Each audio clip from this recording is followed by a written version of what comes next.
Neil, suggestions that Anthony Stokes could be on his way. Can you give us a clue one way or another if there's anything else? Well, I can't know.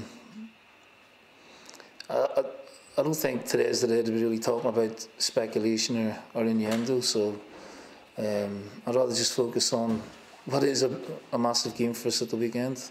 Will he be in the squad Sunday?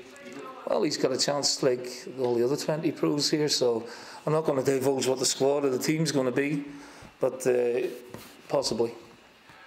How important is this game, do you think, for coming back off a winter break, finishing the, I think it's important because of the cup, and there's a real threat of going out early, and we don't want that to happen, and it's probably our last real opportunity of winning the trophy.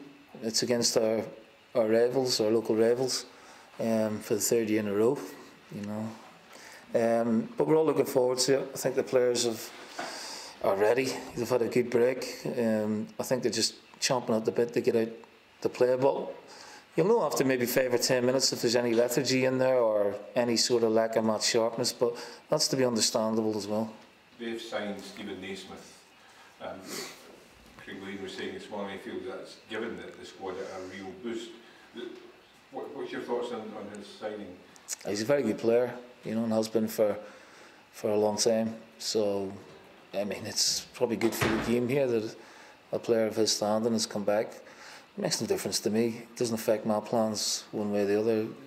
We've got an idea of what my team's going to be and how we're going to play. They've lost Jamie Walker. Stephen's come in. I don't know how much football he's played, but he's a quality player, and I'm sure as he goes along he'll show that quality. Not too long since you were there, was it? A couple of weeks ago? I know, yeah. I know, it only seems like yesterday. It was interesting, yeah, plenty of talking points, and the inclement weather won't have helped the conditions, and I expect it to be another tense, physical battle. Are you hoping for a better surface?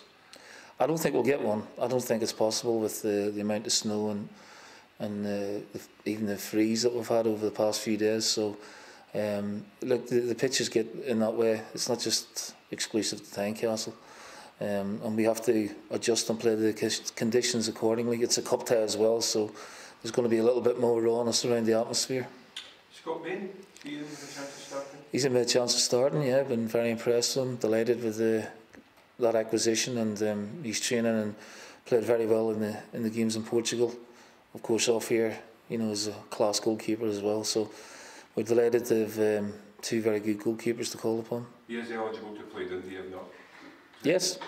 Yeah. Yeah. So we've got a raft of games coming up. So we're going to need as many of the players fit and ready as possible. Looking into 2018 in general, Neil, you'll be hoping that it continues, and indeed the progress continues throughout the year that you made last season. Yeah, no question. 2017 was a great year for the club. Promotion, semi-final, fourth in the league, a couple of great wins, great performances, pretty consistent, good style of football. So yeah, we're looking to just build on that. Nothing's changed, just because of the turn of the year, the season's still in flow. I don't think the breaks should affect the players too much, but it'll have rejuvenated them, no question of that. And yeah, we're just looking for more of the same. Anthony aside, has there been any other interest? I think like Danny Swanson. What's the situation? Well, there is an interest from a couple of clubs in Danny, but nothing to report on that just yet. Anybody else? Is there interest in any other? There's been a few inquiries for Liam Fontaine, but again, nothing confirmed there yet. What about coming in? Are you looking? Well, you're always looking. You don't want to be able to dip into. Oh, possibly. It may depend on chopping and changing a little bit with the squad. We've had a bid for Simon Murray, obviously from Turkey as well. We're in Portugal. That's been knocked back. So yeah, we have a few assets in the team, obviously. But I'm pretty happy with the squad. If we can add maybe one more, that'd be great. But if not, it won't be a disaster either. Of course, you picked perhaps to get Jamie, yeah. So he's finding his feet. He not played for a while. He's just got to get integrated and accustomed to the style of play.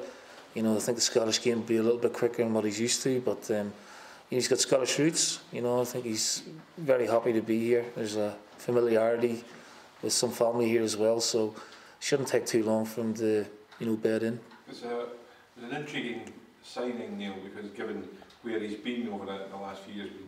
When he was here in the UK, then he went back to Australia, he turns up in Germany, now he's back here again. Yeah, I mean, it's he's hungry. You know, he's been in the Australian squad, and obviously they've got the World Cup now, and he wants to get himself back in that picture. So there's a real incentive for him to come here and do well.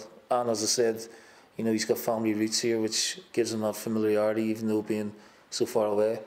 Things didn't go well for him in Germany for varying reasons. I don't think it was maybe down to the player himself, just a change in policy and the way Darmstadt wanted to play.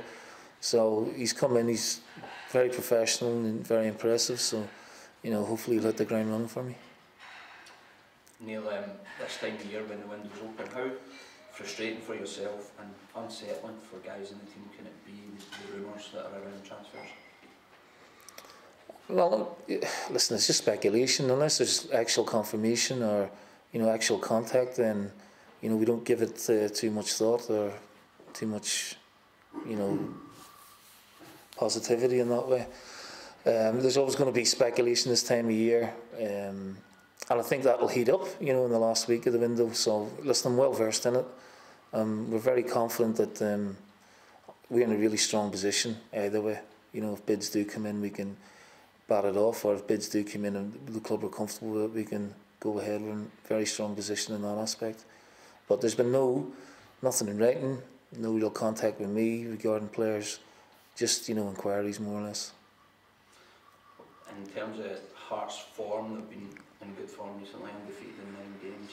What's your thoughts on that?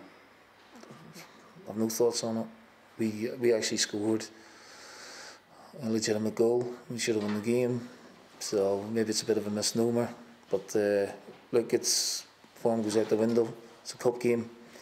In derbies, you know, you can be going into it red hot and be flat, or you can be flat and come out of it red hot. So I've not even looked at their form. I've looked at obviously our last game against them, and you know, their game against Aberdeen, but that was 3 weeks ago. So it'll be a totally different game and irrelevant what's going on before. The last 2 games, I mean, a few people maybe would say that they're a bit scrappy and not the best games to watch. Is that then what you're saying? That doesn't really matter to you, a win is a win? No, I don't agree with that. I think we played brilliant football at Easter Road when we beat them 1-0. I think the 2 games at Tynecastle have been dictated to by the state of the pitch. You know, the cup game last year, the first replay, we played brilliantly at Easter Road to beat them 3-1. The game recently at Tynecastle, again, was down to, you know, the condition of the pitch. It wasn't, you know, conducive to playing good football, and we may have to, you know, face that again on come Sunday. So, I mean, it's all about opinions.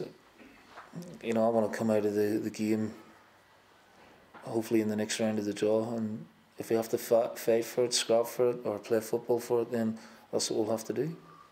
Neil, it's been a long time coming. It looks like Michael O'Neill's about to get the Scotland job. Think the SFA are at the right moment? Well, he's done an amazing job in Northern Ireland, and there's a huge hole then to fill for the IFA. So from our point of view, it's a body blow. I think from Scotland's point of view, you've got a guy who knows the international scene very, very well. He's very smart, tactically astute, obviously very familiar with the Scottish game, living in Scotland. So yeah, I think it's a very good appointment if it comes to fruition. And then just looking ahead to Sunday, you had a few knocks just before the break. Have they all played? Barker's fit. David Gray obviously picked up a real damaging one. He's going to be, hopefully it doesn't require surgery, so it's 8 to 12 weeks for David. Boyle's fit. The only ones that have been the long-term ones, you know, Whittaker. You know, he's not going to make it. Obviously Ross Laidlaw as well. But the rest, you know, we've got a full quota to pick from.